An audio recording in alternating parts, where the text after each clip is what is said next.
Hi everyone, in this video I'm going to be talking about the difference between healthy eating and eating for results. So here I have a half tablespoon of extra virgin olive oil. I'm going to be sauteing my spinach in here. Now these are both what I would consider healthy items. What people don't realize is that most people don't realize that olive oil is pure fat. But the thing about body composition, leaning down, like your body doesn't really care about where you get your fats from, where you get all the grams of fat that you eat throughout the day. It's not going to help you lose weight. If you eat 120 calories in 1 tablespoon of olive oil and you eat the same amount in, let's say, canola oil, your body's not going to respond any differently as far as body fat. But it's definitely going to be more beneficial health-wise to eat the olive oil. And as far as the spinach goes, it's very, very low calorie. Eat a lot of spinach, you're more likely to keep your stomach full. Your body's gonna thank you for it. It's rich in vitamins, minerals, all the things you need, and it's low in calories. So that's why vegetables are the best healthy food that you can eat that are also macro friendly and will encourage weight loss. To clarify that I'm not saying for anyone to eliminate fats completely from their diet, because your body needs fats. Fats are used to synthesize hormones in your body. Your body also uses them to create and replace cell membranes in all the cells of your body, and you also need to consume fat to burn fat. So that's a good reason to consume fat. And here's another example of a healthy food that I get from the store. This is a sweet potato or a yam. I don't really know the difference between the two, but this is it's a vegetable actually. So the thing about sweet potato is it's a starch, so it's high in carbs, but it really doesn't matter, again, where you get the carbs or the fats or the protein from. What really matters is how many calories you're getting, how you're hitting your macros. So, I mean, I want to say a Pop-Tart, 32 grams of carbs from a Pop-Tart is not going to benefit you any less than 32 grams of carbs from a sweet potato. But the difference is the micronutrients, all the vitamins and minerals, and things that are going to help your body function properly. The sweet potato is full of vitamin A, vitamin E, vitamin K, I believe, and some B vitamins, and also calcium.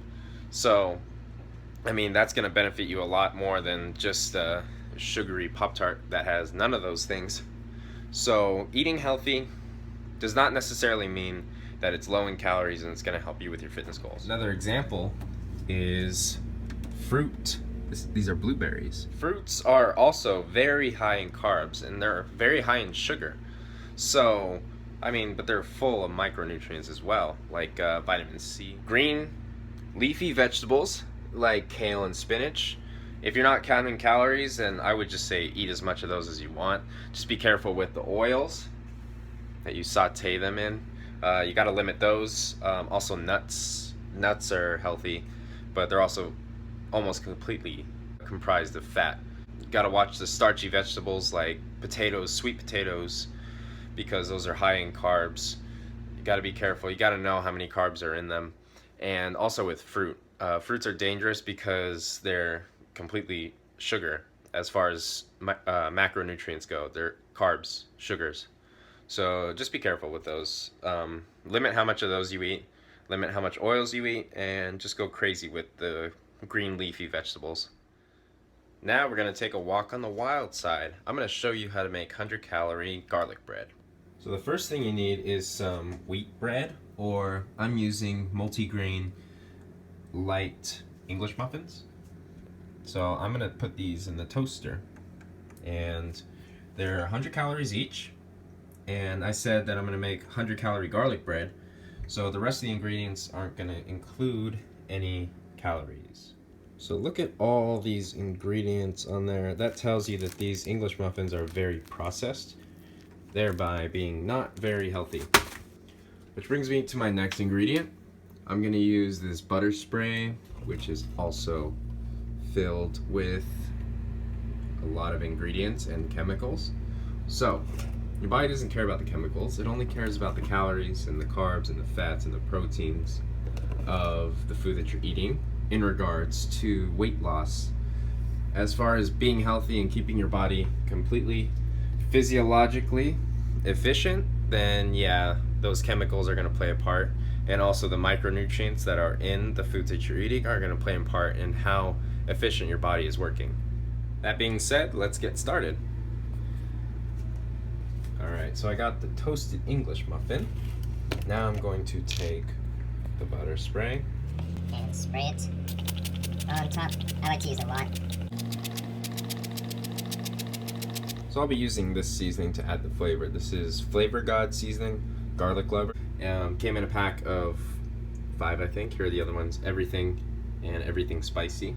There's also pizza flavor. That one's almost gone also. And lemon garlic. But if you don't want to get these, then you can always use You could just use a garlic powder. This one is from Walmart. I think it was like $2. But I've tried that one too, but this one tastes a lot better. So you season the bread, and it tastes just like garlic bread. Oh, one of them disappeared. And this one has a bite mark in it. So the best part about flexible dieting is that you have no restraint on any foods that you're going to eat. You just have to limit how many of those foods you eat. Like, let's say you have 32 grams of carbs to eat. You can eat a Pop-Tart, which isn't going to be very satisfying in actuality. Or you can have a more voluminous carb, like oatmeal or sweet potato. All around, flexible dieting, it's tastier, and you have the freedom of choice. There's no restrictions, and you're less likely to go crazy. So I need to clarify that I am not attacking any group of people who are more inclined to the healthy eating. Maybe you don't believe in the flexible dieting, or you just don't like it. I mean, I've been there. So prepping for my first competition, that's all I did was eat healthy, and I had to do a ton of cardio 6 days a week in the mornings, 5 a.m.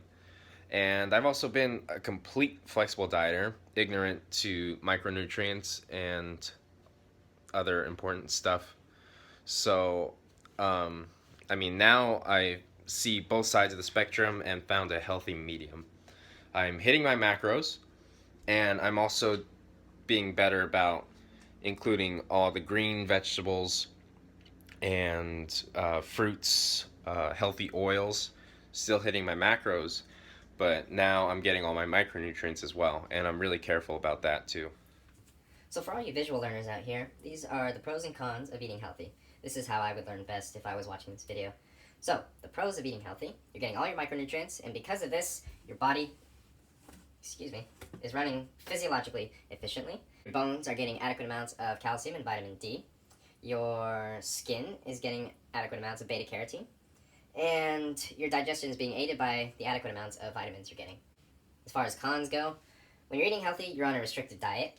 Like I found out myself. I was dieting, eating healthy for leading up to my first show. And as I got closer to my show date, my cravings got worse. So being on a restrictive diet leads to cravings, feeling of entrapment, and putting big fat holes in your heart from where the food used to be. No form of calorie control when you're trying to lose weight. People don't realize is that 2,000 calories from eating healthy is the same as eating 2,000 calories from eating junk food, as far as improving your body composition. So now here are the pros and cons for flexible dieting. Pros are that you are getting body composition adjustment. You are losing the weight, assuming that you are hitting your macronutrients and your calories appropriately. And that is really important. That's why people get into fitness, is to change the way they look.